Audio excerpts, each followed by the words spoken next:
எனக்கு ஒரு ஏஞ்சல் மாதிரிடா, என்ன நீ ரொம்ப சந்தோஷப்படுத்துவ. எனக்கு ஒரு கார்டியனா இருந்திருக்கான். ஒரு பொண்ணா தனியா போக வேண்டாம்னு நினைச்சு பல இடத்துல எனக்கு ஒரு அரணா கோட்டையா நண்பன்டா மொமெண்ட்ஸ்லாம் என் லைஃப்ல இருந்திருக்கு.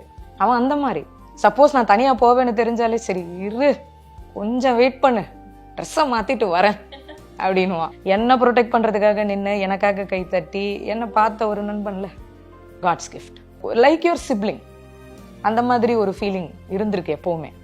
அண்ட் பட் அவன் என்னைக்குமே என்ன ஒரு என் ஏஜை மதிச்சுலாம் கூப்பிட்டதே கிடையாது. ஏ டாட்டி அப்படிதான், சரிங்களா? அந்த விஷயத்துல அவன் எப்பவுமே ஃப்ரெண்டு வைப்பு தான் அவன் என்கிட்ட இருந்து ஃபீல் பண்றது.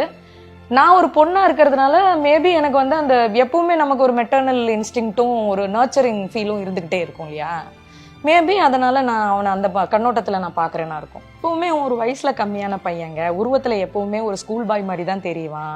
அவனை பார்க்கும்போது எனக்கு வந்து ஒரு செல்லப்பிராணியை பார்த்தா நமக்கு எவ்வளோ சந்தோஷம் வருமோ அந்த மாதிரி தோணும்.